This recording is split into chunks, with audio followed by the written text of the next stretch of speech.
All right, I am super excited tonight to be reviewing this book, Nature Journaling for a Wild Life. If you saw my holiday gift guide for nature journalers last sort of November, then you saw I did a quick review of this and Roseanne Hanson's minimalist painting kit that she also sent me to review. But today I'm going to do a deep dive into this. So let's get started, and we're going to look at some of the exercises she has and some of the stuff that's included in her kit. So let me switch to my document camera here so you can see everything really nicely, and I will take out some of the materials that are in this, and really excited to go through some of these pages and share with you the value of this book. I think they sell for $35 on her website. I'll show her website in a moment, but really excited to dive into, whoa, look, this chocolate actually didn't come with the book. That would be really cool, but I have my chocolate ready to go,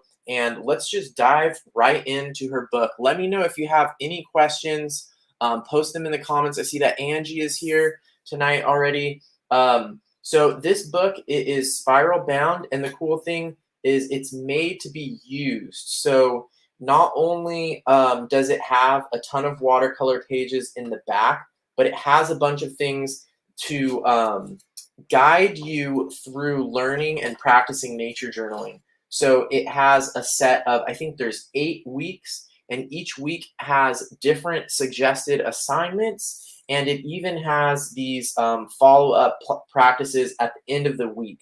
There's been studies on habit formation and stuff like that and learning, and these type of practices at the end of the week help submit that. And one thing I really love is that there's a really large area here for writing your notes when you do that. I've done several journal type things before that you're supposed to write your answers in the boxes, and the boxes are way too small and not enough room to write in. So I love that she's dedicated these spaces where you can actually write in them.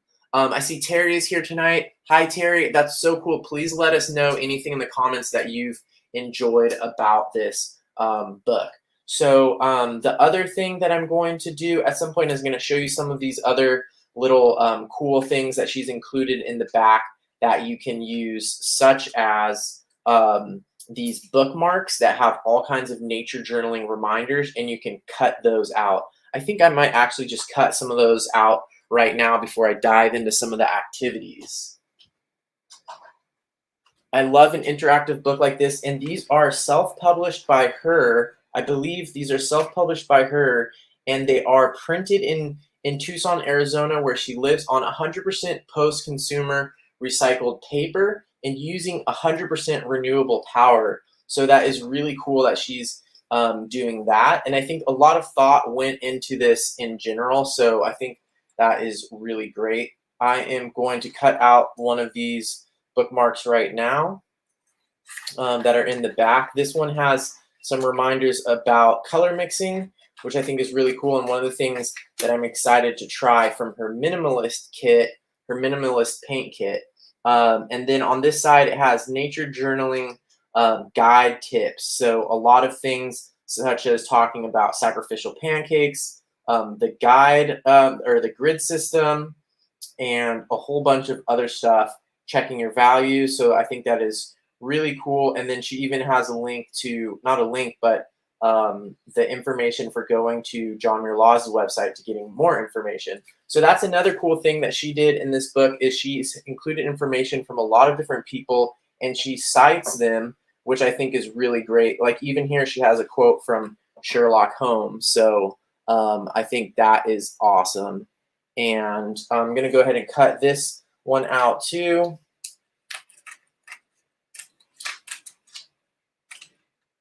Oh, cool. Angie just got the book. And yes, I heard that Roseanne has a new book coming out. It's really exciting.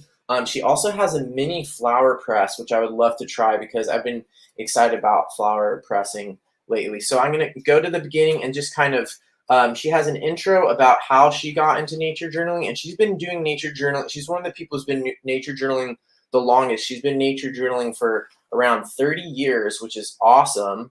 I would love to look through, I mean, imagine having that collection of journals, that sort of archive. She has really interesting and I think comprehensive definitions of nature journaling and some of the important sort of philosophical stuff.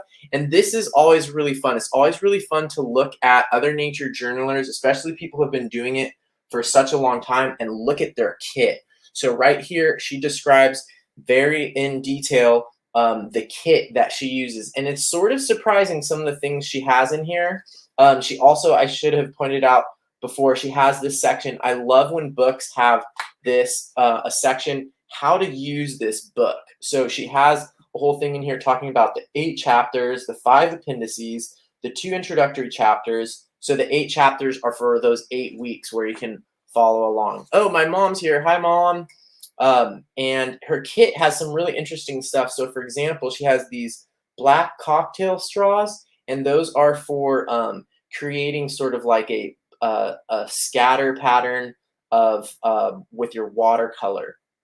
And she also has what was the other thing that I found sort of surprising? Well, she has these ink tints, at least one ink tints pencil, which I think those are really great. And she does have a unique journaling system that she's developed where she holds them in a leather case, and then she removes the paper later and puts it into binders. So she doesn't have an actual like commercial journal that she uses, and she does carry platinum carbon waterproof ink. So that made me feel better about carrying a bunch of ink with me. I thought that was cool. I also want to try, I think I've tried this Lamy Safari pen one time. It's a fountain pen, but I think I'm gonna have to try it again. It seems really cool. Here's some more in-depth stuff about her kit. Lots of stuff in here that you can learn from, and she has a very kind of unique style of of this painting palette as well, and that's similar to what comes in this minimalist kit that I'm going to show in a moment. Oh, Tamara's here soon. Tamara's going to be on one of the future episodes of the Nature Journal show. I'm going to do a panel. She then goes on to describe metadata, and I think her description of metadata is really useful, and her format that she uses, I think, is really cool. Is that? Oh, that is, she's using 24-hour time, it looks like. I'm not sure. But lots of data about the weather. So her metadata section, I think, is really good. She also has these frequent sort of cautionary informational pieces here, such as don't drown in design angst. And scattered throughout the book, she has similar things, which are really useful. So I think she's sort of predicting in advance from her experience as a teacher some of the things that people are going to run into, and then addressing those before you end up having to deal with them, which is super useful. Oh, Kate Rudder is here, and Cindy also. Oh, cool, the new book. Yes, I have not gotten the new book yet, but hopefully we'll review that soon. That's why when I knew the new book was coming out, I was like, oh my gosh, I have to do a more in-depth review of this, because I just briefly touched on it last year for the Nature Journal shopping guide. So here is the first assignment. I think we'll go more into detail on this one, but she has the first assignment is just for a week, and it's all focusing on the written words. I don't think there's any drawing yet. So I think that is a smart way to get people started. And it says use the blank journal pages at the end of this workbook. So page 111, I guess, just starting on the this paper back here, the watercolor paper. It feels like heavier watercolor paper than I usually use, so can handle more of a wash probably. And it says record metadata each day, write about at least one thing you notice, and focus on written data recording. Don't worry about sketching or diagramming yet. So this is a really small way to get into it. And I think that's probably a good idea for developing a habit. And then at the end of the week, there is a whole review section here and an area for you to do notes on. So I think that is a super good way to get started with nature journaling. And I think that right now I'm just going to go ahead and practice that with an object that I have here, and I'm actually going to just use this pressed flower. And if you want to, you can follow along just to do a written description of this nature object. We're not going to be able to do metadata in the same way as we would outside, but instead you can just include the metadata for where you are at home. And I'll place mine up here so that you can see it. And I think I'll just go ahead and use one of the writing tools from her minimalist kit. So I think it's some type of fine liner pen. It looks like it's some type of Uniball, and I'm assuming it is water resistant. So I'll keep this bookmark here and go to the first page, and we can just go together. Maybe I'll set like a 4-minute timer on my phone, and we can do this nature journaling prompt together. Oh, Jean and Susan are here also. Awesome. It looks like Jean has the book already. Oh, Angie's been using it to help get out of her funk. That is awesome. And it sounds like Kate has been using it. Wow, it sounds like I'm kind of behind on getting started with this book here. So many people are using it. I'm going to set a timer for 4 minutes. And if you want to practice a little nature journaling right now, let's just describe this plant here. And you can include metadata from your home or your weather outside if you want. And we'll just write about at least one thing you notice from this object here. So I'm going to go ahead and get started with that and start the timer now. And today's date, in case you don't know, is, what is it? March 2nd. I can't believe it's March already. So I'll put my metadata up here. I like how she organized hers. That was nice. It is 6:12 p.m. Sebastopol.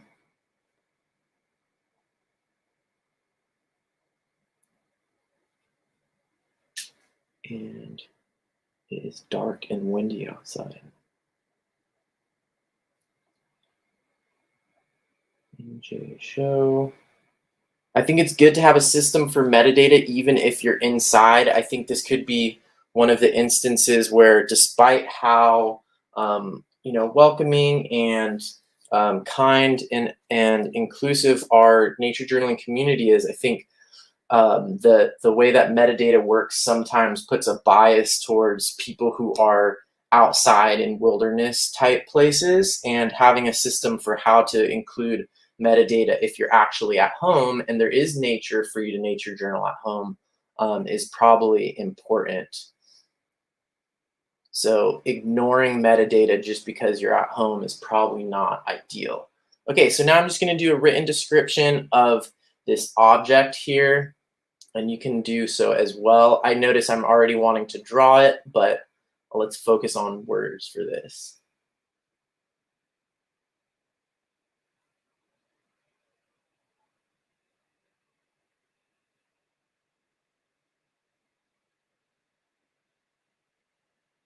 They don't have to be technical terms if you don't know those.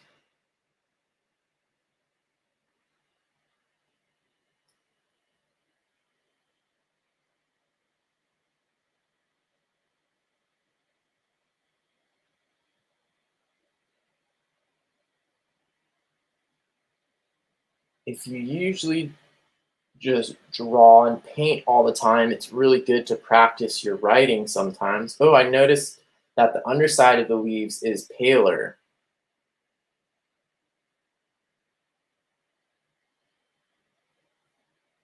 Starting with just written word is good. For most people, find the written word more comfortable. The underside is paler on the leaves.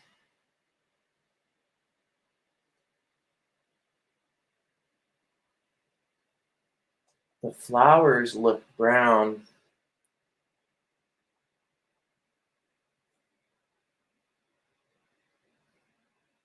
There is a repeating pattern.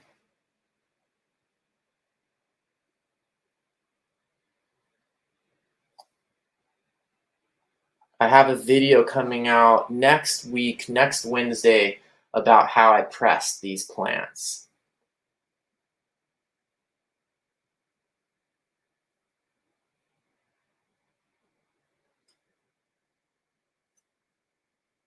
There's a repeating pattern on the flower part. A lot of times, especially if you're doing the formal practice of I notice, I wonder, it reminds me of, it's really good if you don't know the botanical information and you can just focus on the shapes that you notice. For example, I noticed that this part seems incredibly skinny for how big these parts, especially up here near the top. And it makes me automatically wonder, so I'm going to ask some questions, even though she doesn't necessarily say that right now. I wonder how this holds up those bigger parts. A lot of times your best questions will come by things that are surprising to you.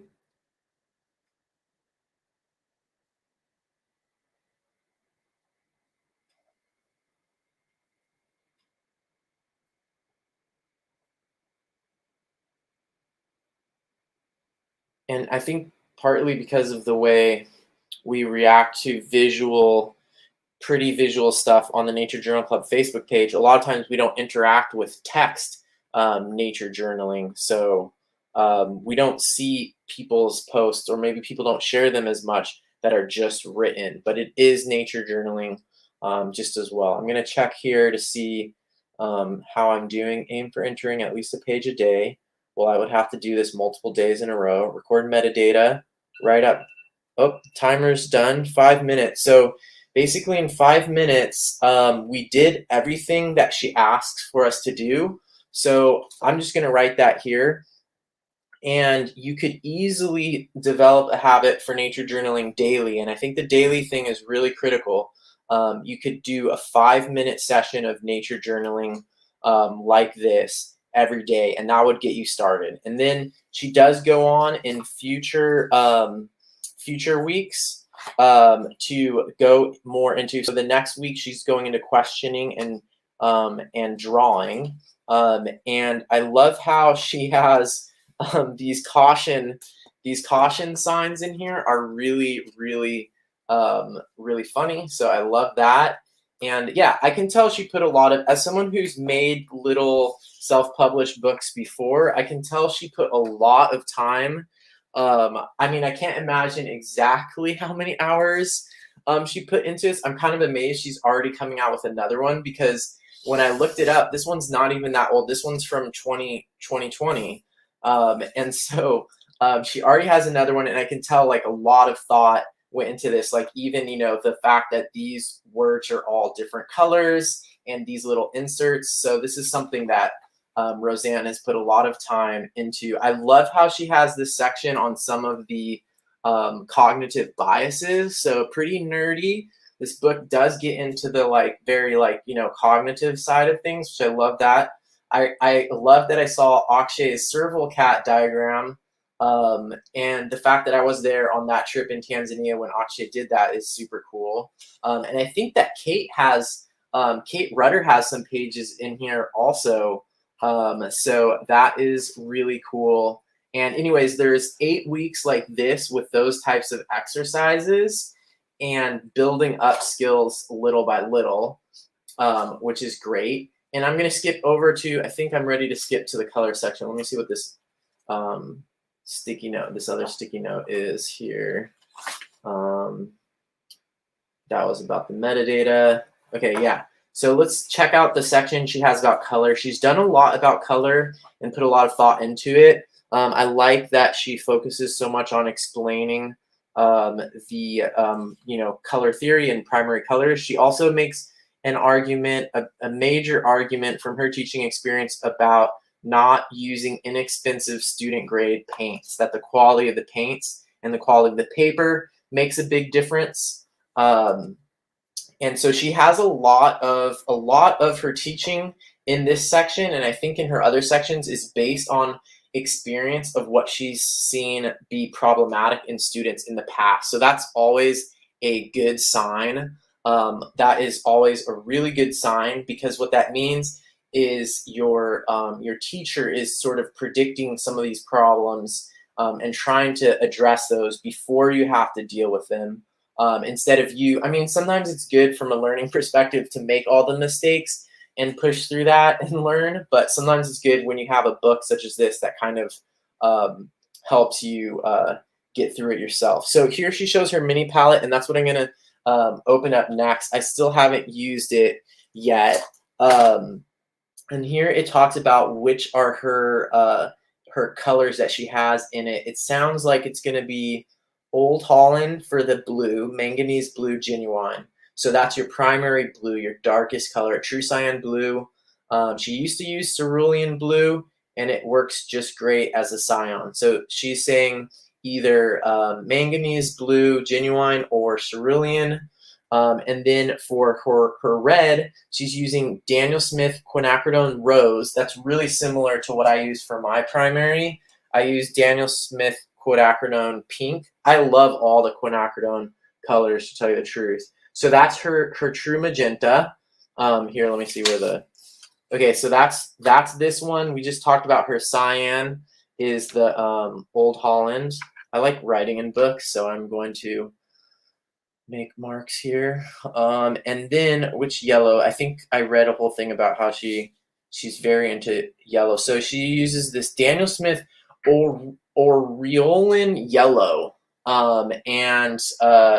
Anyways, she is very interested in yellow, but I won't get that much into it. So those are, I think, the only ones that are in my kit. So let me go ahead and pull this out. It's actually a unique system that she uses with a piece of plexiglass as sort of your, I think it can serve as it serves as sort of your backing, and you can put watercolor on it. Let's see what else here. Here's some information about it with links. Oh yeah, here we go. Here's all of the ingredients in it with information. She is so organized. And then these are all the things that come out of it. And you can also use this for making tea afterwards. I think that's the idea. Pretty sure Roseanne likes tea. Okay, so we've got this, and it has this nifty magnet at the top. And the magnet holds your paint kit right there. And then she has her own. I thought this was, she must paint these herself. I thought this was pretty cool when I saw it. If you've watched the Nature Journal show for a while, you know that I love these clips. They're also really good when you're going on a long drive and you don't want to fall asleep. You can just clip these onto your ear, and it's just enough pain to help keep you awake for those late night drives if you ever have to drive across the state or something like that. But she paints hers, and I thought that was really cool. However, I did notice, at least when I think I took this with one of these yellow ones with me to Costa Rica, sometimes that yellow can come off. At least on my sketchbook, it was rubbing off a little bit. But then that will go up here or wherever you need it to go onto here. And then she also has this, and I think this was actually more organized when the kit first came to me, and I kind of messed it up.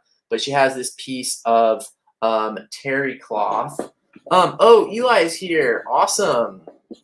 Eli is, you wouldn't always suspect it, but Eli is quite the expert on art supplies, I must say. I think I'm gonna have to do a Nature Journal show in the future where I interview different people who have tried a lot of different art supplies. That could be a whole thing, especially whenever I post on the Nature Journal Club Facebook page the what event would you be in the Nature Journaling Olympics. A lot of people say buying the most supplies.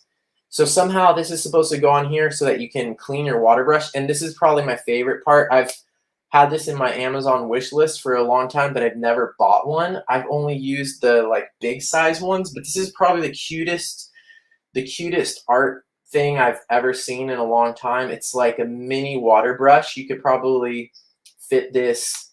Where could you fit this? You could fit this a lot of places. That a lot of small places. I mean, I guess the other ones aren't really that big, but I don't know. You know, it's something really cute about it. So that comes in here, and then talk about cute small things is this little spray bottle right here. is really fun.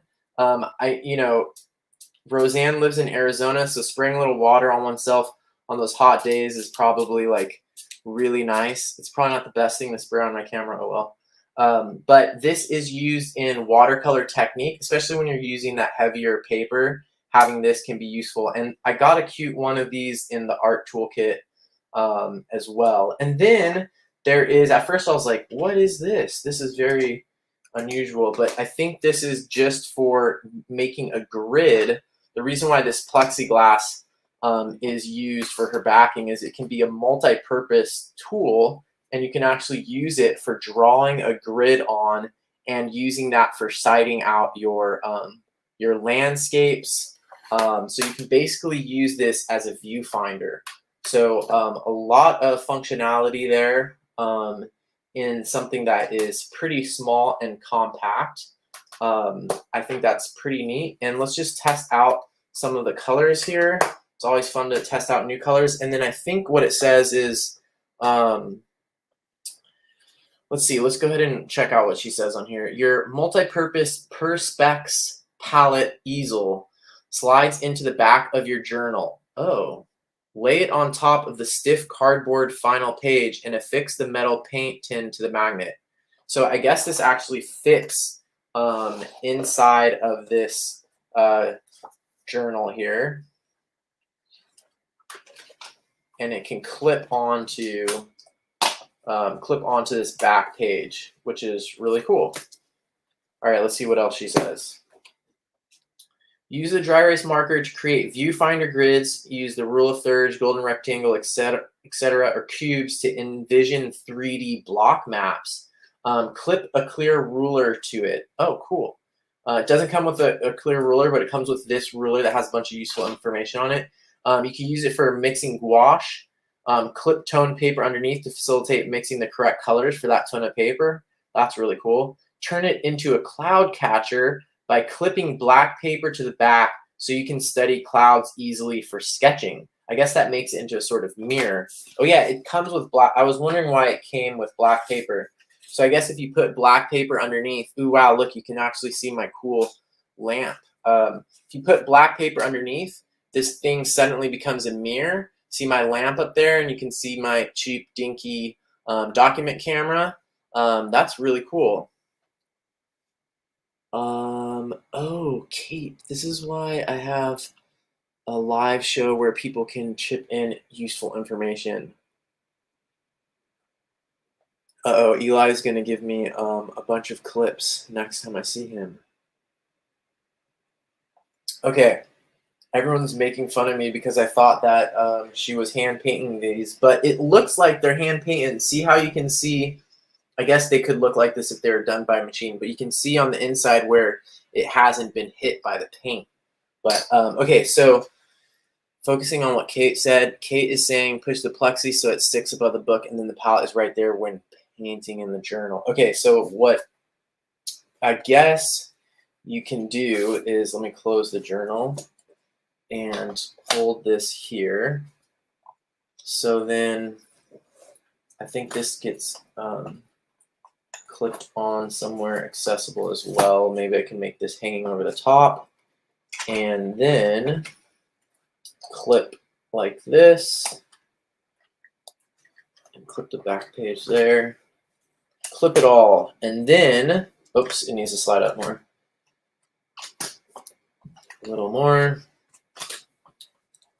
Roseanne probably spent forever coming up with this system, so all of us can just reap the rewards without having to go through all that trial and error. Oh my gosh, good thing Kate is here. So look, so then you can just hold it like this.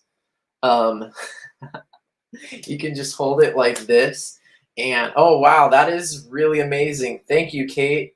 Okay, see, now I have to do the field test, but I basically have been stuck at home not walking because I'm trying to recover from my knee injury, and my physical therapist said I need to just stop doing everything until I'm not experiencing terrible pain at night, and then start from there. So I'll test this out later. But okay, so let me go through one by one. So I think these little squares have magnets on the bottom of them. Ooh, magnets on the bottom, and then they go into there. That is actually really, really fun. I'm going to have to share this comment too. Eli's bringing some useful... Okay, so start with my yellow up here. Oh, I'm going to use everything right now, okay? Brace yourselves. So I'm going to get my spray bottle, spray, delay, walk away, and get a little bit of moisture on my page because I'm going to try something right now. Get my yellow. Let's see how this thing works for cleaning my brush. Seems like it works pretty well. I can't really tell where I put ink down. I think a white one might be more useful in that way. Okay, so I've got yellow. I'm just going to work with the primers here, and then I'm assuming this is my cyan. I mean, my magenta. I forget what she called her magenta, which one it was. This can be a good technique for getting to know your new palette. No matter what palette you're using, you should know what your primaries are. Even if you have like the John Muir Laws one with a million colors, you could kind of get away with not doing any mixing or not knowing what your primaries are if you use the John Muir Laws palette. But it's good to know. It's just good to know your color theory and what your primaries are. That looks, I'm a little bit surprised that that is a primary blue. This is, I mean, I love this kind of blue personally, but this does remind me of like the cerulean blue hue, Daniel Smith cerulean blue hue that I have in mine. Okay, so you might be wondering, what the heck are you doing and why did you have to spray the paper for that? You have to be really careful with this thing. It's hard to tell which way it's pointing. It's kind of like with spray paint. You don't want to accidentally spray paint your face. But this is slightly less risky. Oops, maybe I shouldn't. Maybe that's a little bit too much water. This, see, the reason why this doesn't seem like a very dark value blue. I think for a primary, like a little bit more phthalo color in it, a little bit more saturated of a blue is more primary. This kind of looks like it's already had like white added to it. Okay, now I'm going to just go. I should have started with a little bit more, but. And it is still, even with these, even though that blue is not that dark, you can see there's a major value difference between your primaries. The yellow is never going to be, you can never get as dark of a value with yellows as you can with the other primaries. So what that means is it's easier to contaminate your yellows. And for what I'm going to do right now, I want to move my yellow this way first, and then I can always overpower the yellow with the other ones, but I can't do vice versa. So what I'm going to try to do is I'm going to try to make, whoa, too wet. I'm going to try to make sort of like a color wheel gradation thing and get some of my, maybe I can get my secondary, whoops, I should have cleaned it before I did that. Get some of my secondary colors like green and purple and orange in here by doing this. So now let me clean it and then come in here. Normally your blue would be dominating your other ones in this, but what I'm noticing is the magenta seems to have a darker value and is kind of taking over where I would usually expect the blue to be holding its own or dominating. You can see that the blue is not darker than the magenta. There's a way to do this like really elegantly in like one Zen-like movement, which I think I ruined that already, but there's also kind of just piecing it together like this. And this is going to take 2 hours to dry because I probably overdid it on the water, but you can see ideally you would be able to get all of the colors. The reason why they're called primary, remember, is because you should be able to get all of the colors from these three. I'm getting okay orange and green, but you can see how theoretically you should be able to get all of those from these, and then you can kind of adapt them from there. So this is a good exercise to always try with your new, whenever you test a new watercolor kit, obviously write things down. I put more water than I needed to, and so it's doing some weird wet on wet that is kind of distracting, but it's possible to make this look a little bit more seamless. Here's one that I've done before that was a little bit more seamless. This one's also fun for Halloween if you can't think of anything, or for Pride, you can't think of, what to wear, then you can just take this and put it like over one of your eyes, and suddenly you have a really cool, unique costume. So that's another benefit of these. You can cut them out afterwards, but at the very least, it's a learning experience, and I recommend doing it with whatever watercolor palette you have. Now I'm going to check out the comments. It looks like there's so much cool stuff here. Valerie is here. Hi, Valerie. And Susan B, this is a really good point. I think that a lot of times that is true, and that is one of the things that I really appreciate about John Muir Law's palette. And this is the one that I've been using almost pretty much exclusively for more than 5 years. And it does make a difference when you're in the field, just to be able to quickly get the colors without having to do too much mixing. I agree, especially if you have to do large washes, that can be challenging. And I do understand, from like a learning perspective, starting with the primaries can be really useful, and also starting with the primaries, or at least knowing what the primaries are, will be helpful later on, because you can like what the complementary colors of something are, and then that allows you to tone it down really easily. It looks like, I can't tell if it's this blue, but I think it's this blue in her kit has a really cool granulation that's going on. So I'm looking forward to that. And then the fact that this is more legit watercolor paper than what I usually use in terms of weight, but also in terms of texture, I think I'll be able to get some fun stuff out of it. So I love how she includes the technical names for the pigments. So and you notice that for burnt sienna and damp-thrown blue, oh, so there is a darker blue in here. That's probably to balance that one out. These ones don't have pigment numbers. They probably have multiple pigments in these colors. And then the primaries only have one pigment. Some people are sort of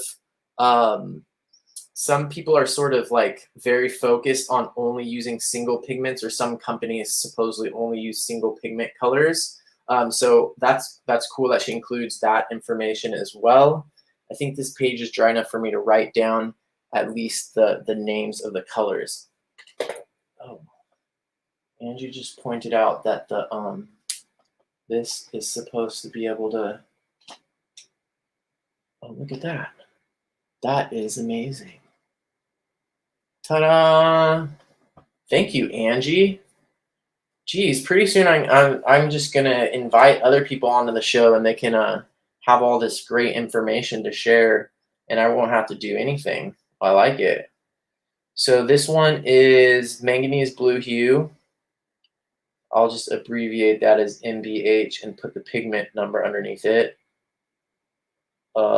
PB33.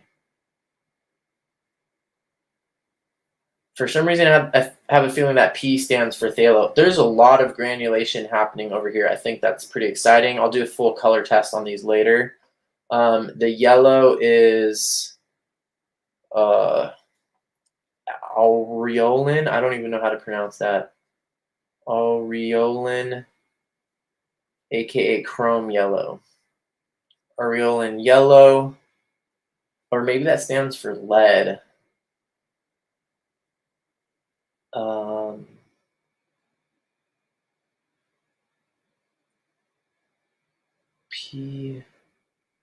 got distracted. PY40, and this one is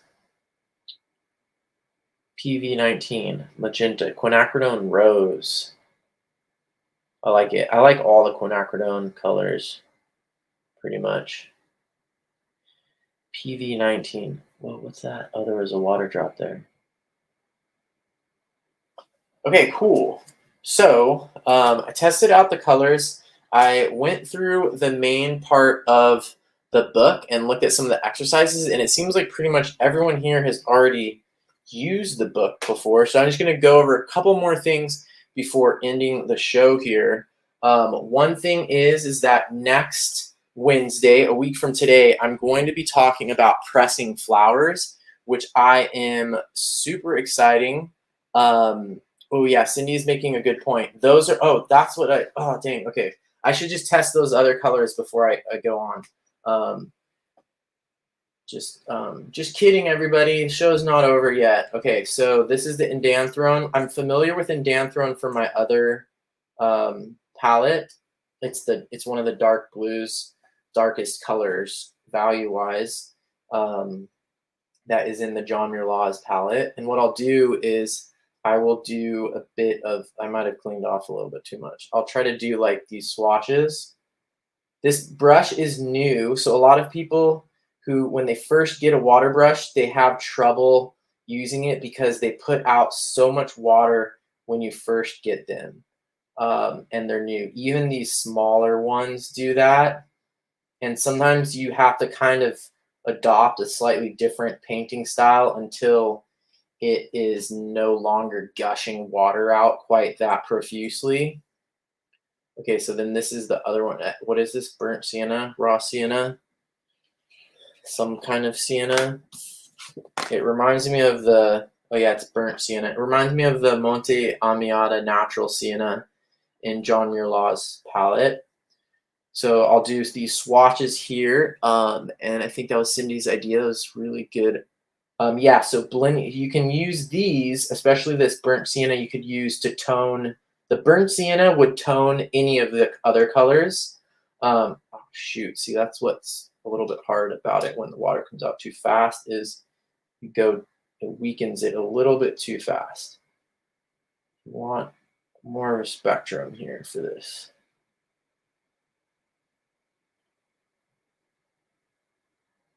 And now it's going down too slow. So getting this spectrum can show you what it looks like with white added to it, because when we are using watercolor, we add white from the paper. So watering down the color makes more white added to it. If we were using acrylic or oil, we would actually be mixing in white. So you don't have to mix in white. Ideally, you shouldn't, and some watercolorists will freak out if you use white gouache. That's a big no-no. It's a heresy. But okay, so now I've got these, tested those out, and I'll put the notes next to them that it's Indanthrone Blue, which I just will use IB because I know that one from my other kit. It's the same. I think it's Daniel Smith as well. And then this one is Burnt Sienna, BS, easy to remember. BS. And these, like I said, this one will tone any of the other colors because brown is, so here we've got, primary colors, yellow, magenta, and cyan, blue. And then we've got secondary colors. We've got orange. This should be orange. This should be green. And this should be purple. And then if you start mixing those, then you get browns. And so that would be like, what, a tertiary color? And those will basically tone anything else. But like if you have a straight yellow, if you have a straight yellow and you need to tone that, what you do is you use the color on the opposite end of the wheel, and that will tone that one out. So she shows that quite well here. Oh, here's what, this is what Cindy was saying about the grays and the blacks of mixing these. But here you can see she's showing you that if you mix if you mix like directly across the palette, you will get browns. But like if, for example, you have a yellow thing in nature that you want to paint, and it's just not quite perfectly primary yellow, what you want to do is you tone it down with whatever is on the exact opposite end of the color spectrum, and that will tone it down a little bit, the color wheel. And so like if you want to tone down magenta, you do that with green. If you want to tone down a really saturated blue, you'll use a little bit of orange. But if you have brown, you can use brown to tone down any other color, and just mixing in a little bit will make it look a lot of times more natural. So this is where people who have like, you know, really basic kits or Crayola crayons, everything comes out looking really saturated. Whereas like a lot of these colors in the John Muir Laws palette, they're already less saturated because they're, you know, like maybe mixtures or whatever. So knowing how to do this, sometimes you just need a little bit of that burnt sienna or a little bit of the complementary color, the opposite color, and that will tone that color down so it's not too saturated. That's basically what saturated means. Saturated is the opposite of toned. There's like a spectrum from toned to saturated, and mixing a little bit of the opposite color will tone any saturated color down. Okay, cool. So I will do more testing of this outside in nature. And next Wednesday, I'm going to be talking about pressed flowers and how to incorporate those into nature journaling. I'm still editing the video. I got a little bit overboard filming it, and I'm really excited about ways that pressing flowers can be incorporated. And it's really cool too because Roseanne, I think on her store, oh, I forgot to share her store. Here is the link. I will post it in the comments, and it's easy. It's exploringoverland.com is the link, but if you search for nature journaling for wildlife, you can also find it that way. But she also is going to be having a flower press. She has a flower press already available on there, which is super cool. And then this Wednesday, this Sunday, I'm going to be interviewing someone about, I'm going to be interviewing Sue from the Nature Journal Club about junk journaling and how to combine nature journaling techniques with junk journaling. And I have an example here. So, and I think this is something that Roseanne actually mentioned, is putting little envelopes potentially into your nature journal and using that to collect things. These are actually different pressed flowers that I put inside of here and different scraps of paper, and then just combining some junk journaling techniques with nature journaling techniques. And at the very least, this is like the last page in my journal. This is like the cover or whatever. A lot of times people in their nature journal don't even fill these pages anyway. So I think this is a great place to use some sort of more mixed media artistic techniques. It doesn't need to be nature journaling. It could be just purely decorative. And doing this on the last pages is a great place to sort of let your creative juices just kind of ooze onto the page and not worry about following anything specific from nature journaling style. So I will be talking with Sue and about how she has done all kinds of really exciting junk journaling stuff in her journal. So thank you everyone for joining.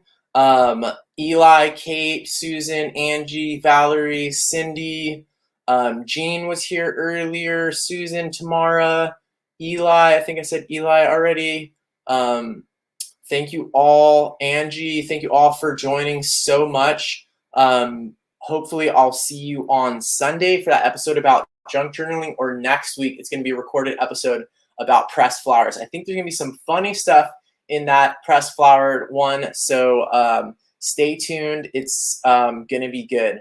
All right, everybody, enjoy the rest of your evening or whatever time it is where you are, and see you next week. Oh, Kim is here. Bye, everyone. Bye.